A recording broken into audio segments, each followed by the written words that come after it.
je dois aller toujours vers le client final. Ça arrive, hein, comme au Mali ici, non, tout le monde veut garder, non, je ne veux pas que tu connaisses le client final, voilà ce qu'il a dit. Ça ne marche pas. En tout cas, moi, à la date d'aujourd'hui, je n'accepte pas ce genre de choses. Si tu m'amènes quelque chose de ce genre, je dis, bon, ok, ton client, c'est ton client, moi, je suis ton employé. Donc, on va voir ton client, tu lui dis que je suis un de tes agents et moi, je vais faire mon travail. En termes le contrat qui nous lie, moi aussi, je ne leur ferai pas savoir que je ne suis pas dans ta société, mais ça me permettra quand même de pouvoir couvrir le besoin et d'y répondre efficacement.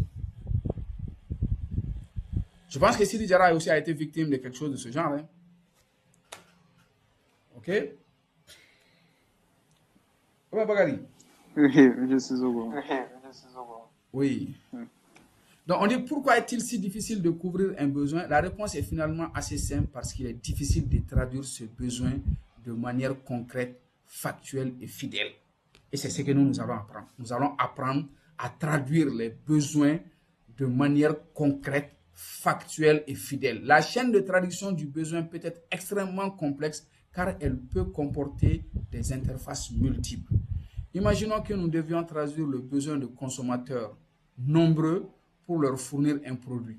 Les étapes vont être les suivantes. Sélectionner un échantillon représentatif du besoin, recueillir leurs besoins, d'accord? Traduire leurs besoins dans un document, comprendre le besoin pour le traduire en solution fonctionnelle, transformer les attentes fonctionnelles en solutions techniques, fabriquer des solutions techniques pour obtenir le produit final et puis vendre le produit. Chacune de ces étapes représente un risque. Par exemple, si l'échantillon du client n'est pas bon, si on a choisi les mauvais clients, on n'aura pas un bon produit. Si les besoins sont mal ou partiellement recueillis, on ne va pas avoir un bon produit. Le document est mal rédigé, ça veut dire que le cahier des charges client est mal rédigé. Hein, et les besoins sont mal traduits ou modélisés. Ça veut dire que l'étude a été mal faite. Même si le cahier des charges client est bien, mais si l'étude, la gestion de projet, si c'est mal fait, si les modèles sont mal faits ou modélisés, le projet va échouer. Le besoin est mal compris. Il y a des fonctions manquantes. Par exemple, on n'a pas pu lire entre les lignes, on n'a pas pu lire les besoins implicites qui ont été exprimés. Donc, on va avoir des fonctionnalités manquantes. Les fonctions sont mal décrites et les fonctions techniques ne remplissent pas ces mêmes fonctions.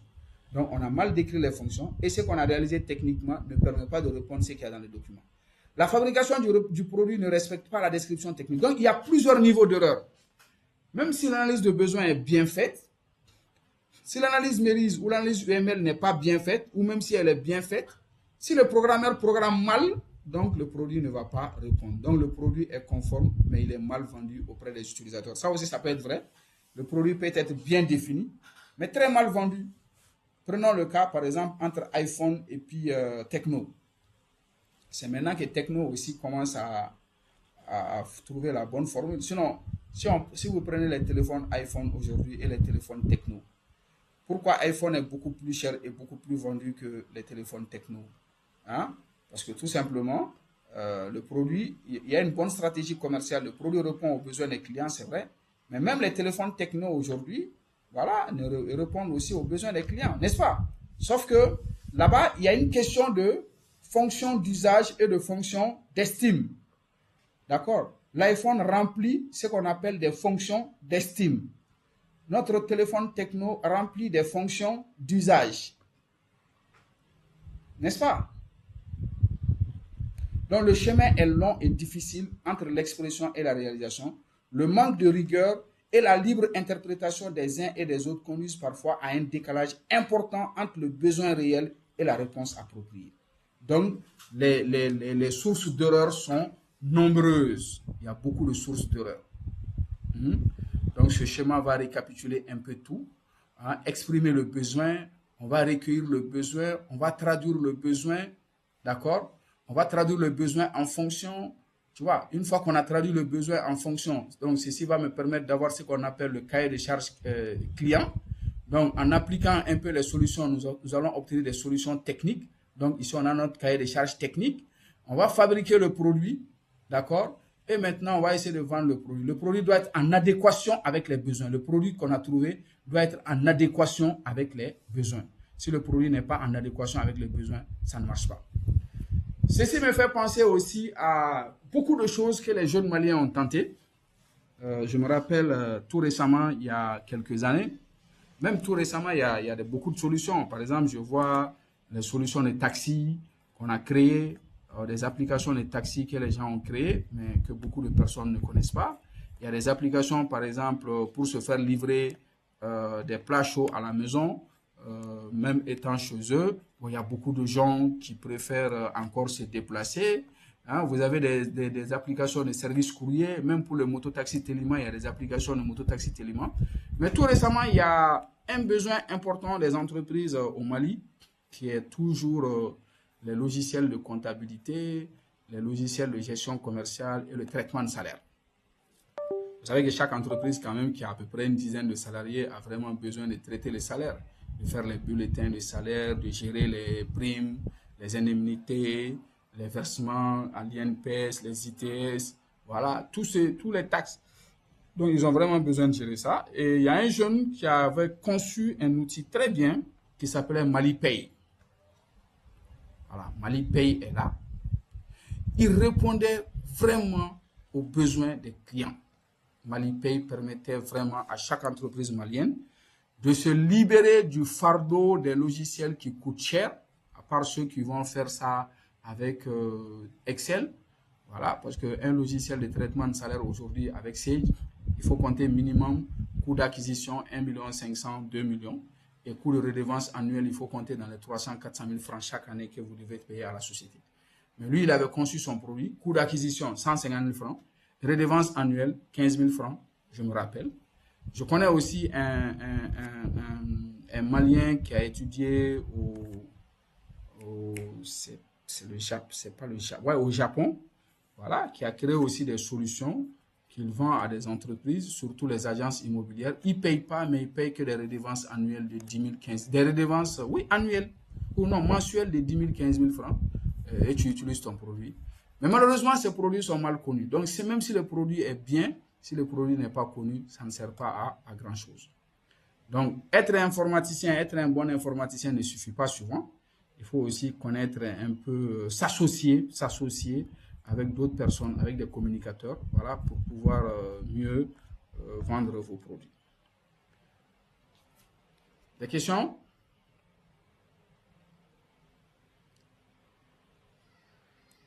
Ok.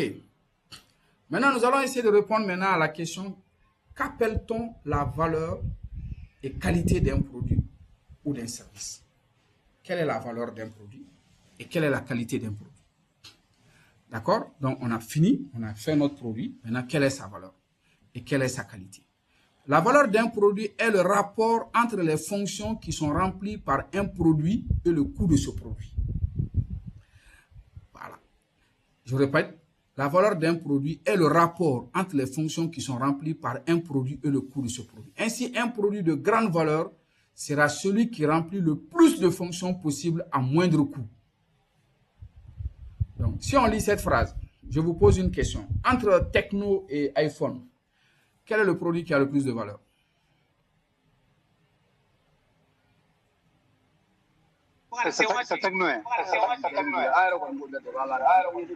Bon, toi tu dis Tecno. Ok, on va occulter les autres. Si iPhone. Pourquoi? Non, iPhone, ça coûte. iPhone, il a toutes les fonctionnalités de iPhone, on le trouve dans Tecno. Hein. Qu'est-ce qu'on trouve dans iPhone qu'on ne trouve pas dans Tecno?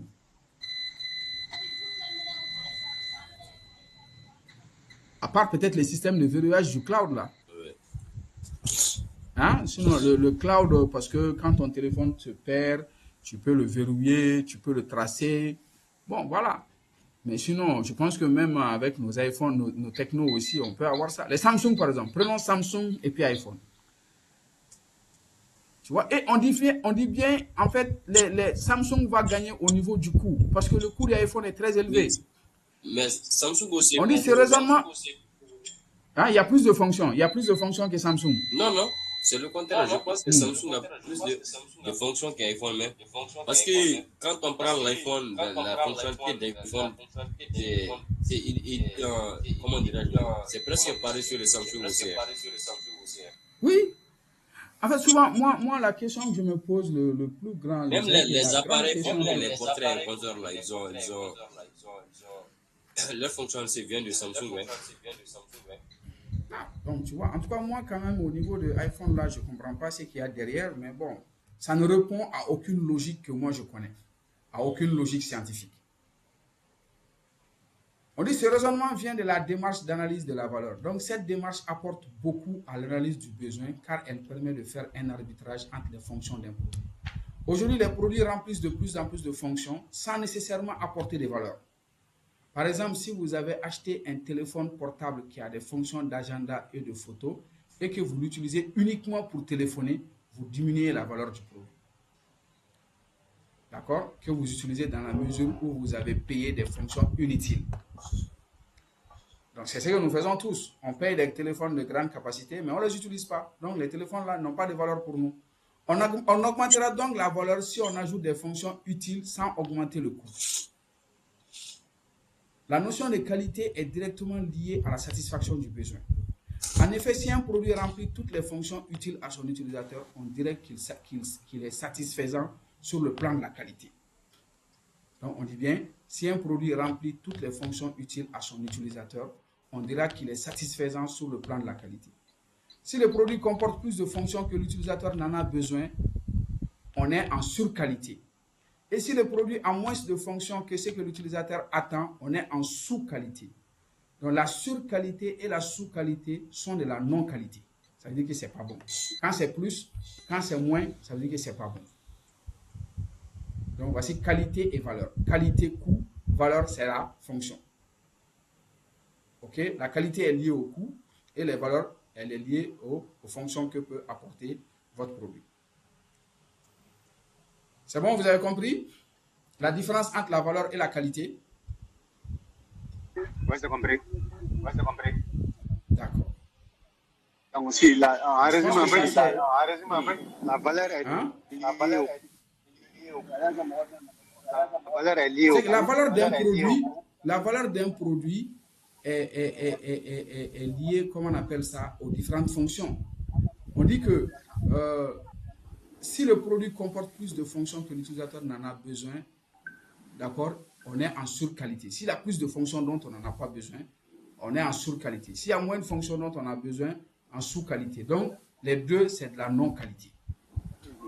Parce que vu que le coût augmente en fonction des fonctions. Le coût augmente. Donc, en conclusion, on va dire que la qualité et la valeur est liée aux deux, aux fonctions et au coût. Donc, si le coût est proportionnel à la fonction, c'est de qualité et de valeur. Mais dans le cas contraire, on n'a pas la qualité et on n'a pas la valeur. Et ce n'est pas un produit de valeur.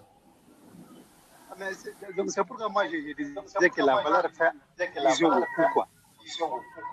Donc on n'a pas de sous-qualité. La valeur faisait... La valeur, oui, la valeur fait allusion... Non, la valeur va faire allusion aux fonctionnalités nécessaires. Parce que si tu as un téléphone qui a plus de fonctionnalités dont toi, tu n'en as pas besoin, il a des fonctions dont toi, tu n'utilises pas. Mais quand il a des fonctions dont tu utilises réellement, c'est qu'il a de la valeur. Parce que s'il a des fonctions dont toi, tu n'as pas besoin, donc il n'a pas de valeur pour toi, parce qu'il y a des fonctions qui n'ont pas de valeur pour toi. Mais maintenant, si tu peux augmenter les fonctions d'un produit sans pour autant augmenter le coût, donc c'est un produit de qualité. Tu peux augmenter les fonctions sans pour autant augmenter le coût, donc il est de qualité. Ça s'appelle la surqualité. Il est de valeur, il est de valeur et il est de qualité. Mais ça s'appelle la surqualité. Non, pas la surqualité. Parce que si toi, tu as besoin de plus de fonctionnalités et que tu as la possibilité d'ajouter ces fonctionnalités sans pour autant augmenter le coût, donc tu n'es plus en surqualité. Tu n'es ni en sous-qualité, tu n'es ni en surqualité et ce n'est pas de la non-qualité. Ça devient une amélioration. Exactement. Et dans les deux sens, au niveau de la qualité et au niveau de la valeur. C'est bon? C'est bon, oui. D'accord. Maintenant, notre dernière question, si je ne me trompe pas, ça doit être un peu ça, en termes de terminologie, pour épuiser ce chapitre-là. Voilà, c'est un peu ça. voilà, pour épuiser ces chapitres, c'est quels sont les acteurs de l'analyse de besoins. Donc, nous allons faire